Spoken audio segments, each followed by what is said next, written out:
इस वीडियो में मैं आपको जो बातें बताने वाला हूँ वो आपको धर्म, पाखंड और अंधविश्वासों से दूर हटाकर विज्ञानवादी, तर्कवादी सोच दे सकती है। तो इसलिए इस वीडियो को पूरा ध्यान से जरूर सुनिएगा।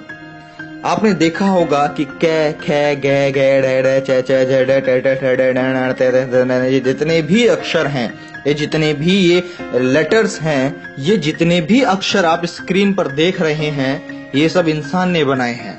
और सबसे बड़ी बात यह है कि इन्हीं शब्दों में से ही भगवान को भगवान का नाम दिया गया है, जिसे सब भगवान बोलते हैं। इससे यह साफ जाहिर होता है कि भगवान ने अपना नाम खुद नहीं रखा है। भगवान का जो नाम है वह इंसान ने रखा है।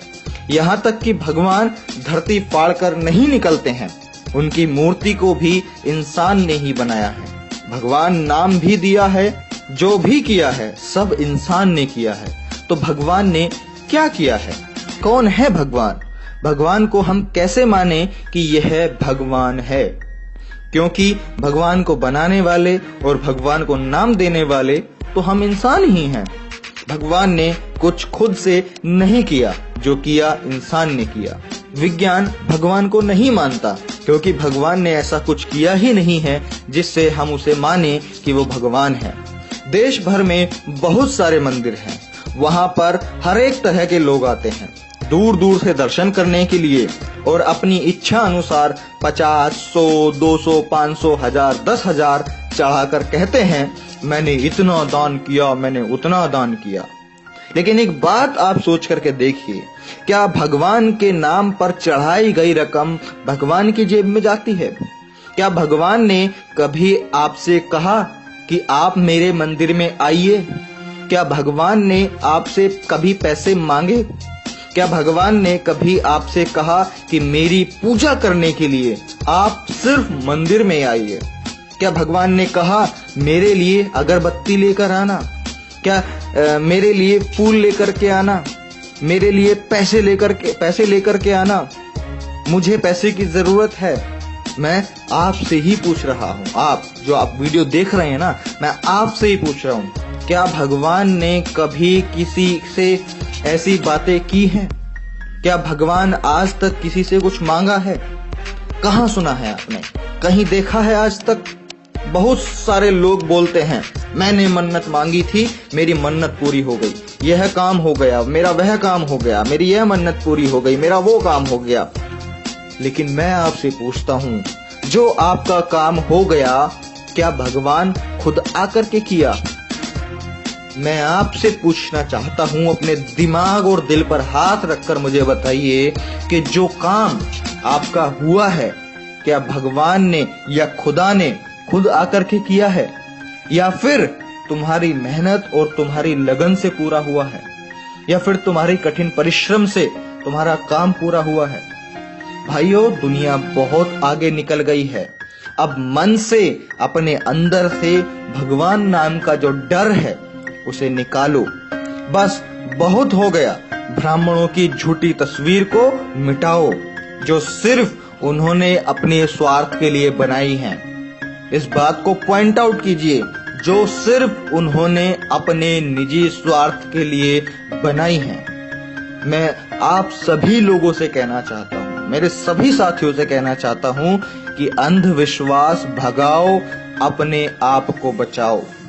देवताओं ने सिर्फ राक्षसों को ही हराया है, मुगलों और अंग्रेजों को क्यों नहीं हराया, जो कि हमारे इंसानी जिंदगी के लिए बहुत बड़े अभिशाप थे।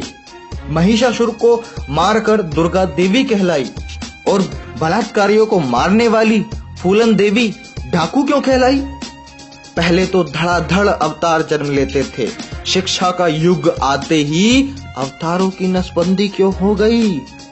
कोई पैदा क्यों नहीं हो रहा है? नया भगवान या कोई नई शक्ति जन्म क्यों नहीं ले रही है? इस बात को आप समझिए कि आस्था ही अंधविश्वास की जननी है। आस्था मूत्र आपको पिला रही है और नारियल का शुद्ध पानी फिकवा रही है। भारत दुनिया का इकलौता देश है जहां मिट्टी की मूर्ति को देवी कहकर कपड़ा पहनाया जाता है और जिंदा औरत को नंगा करके घुमाया जाता है। अफसोस इन बातों का नहीं कि धर्म का धंधा हो रहा है, बल्कि अफसोस तो इस बात का है कि दोस्तों आज की डेट में पढ़ा लिखा भी अंधा हो रहा है। पिताजी का तो पता नहीं और माताजी की जय जय, वारे अंधभक्तों। 9 दिन मिट्टी की मूर्ति के लिए भूखे नंगे रह लेंगे, लेकिन जिस माँ ने 9 माह पेट में पाला उसके लिए भी कभी 9 दिन भूखे रह के दिखाओ। मानसिक गुलाम क्या होते हैं इस बात को समझिए। एडिसन ने बल्ब बनाया, ये सारी दुनिया जानती है, भारत भी जानता है, लेकिन ब्रह्मा ने दुनिया बनाई ये केवल भारत ही जानता है, और भारत के भी सिर्फ कुछ चुनिंदा लोग ही जानते हैं और खूब जोरों से इसका प्रचार करते हैं, और हम जैसे मध्यम वर्गीय गरीब मेहनतकश लोग इन बातों में फंस जाते हैं। ई रॉन्ग नंबर है भाया, ई रॉन्ग नंबर है। महसूस किया है उस जलते हुए रावण का दुख जो सामने खड़ी भीड़ से बार बार पूछ रहा है, आप में से राम कौन है, आप में से राम कौन है। पूरी दुनिया में भारत एक ही देश है जहां लहसुन प्याज खाने से पाप लगता है।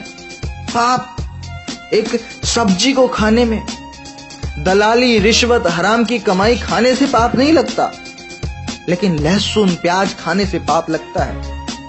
तो मैं आपसे यही कहना चाहूंगा कि दिमाग की बत्ती जलाओ और अंधविश्वास भगाओ। इस देश में अंधविश्वास और पाखंड और ये धर्मवाद इतना ज्यादा है, यही एक कारण है कि चाइना जैसे विकसित देश हमें कभी भी आंख दिखाकर चले जाते हैं। अगर हमारा देश भी टेक्नोलॉजी में साइंस की तरफ आगे बढ़ रहा होता, नॉलेज एजुकेशन पे आगे बढ़ रहा होता, फैक्ट्स एंड ट्रुथ के बेस पर आगे बढ़ रहा होता, तो शायद आज हमारा इंडिया भी डेवलप्ड होता। लेकिन नहीं, हमारे देश के कुछ चुनिंदा लोग जो ब्राह्मण और जो पंडित जिन्हें बुलाया जाता है, या और धर्म के जो सर्वोच्च जो लोग होते हैं, वो बेवकूफ लोगों को बनाए जा रहे हैं। जो आम जनता है, जो मेहनतकश लोग हैं।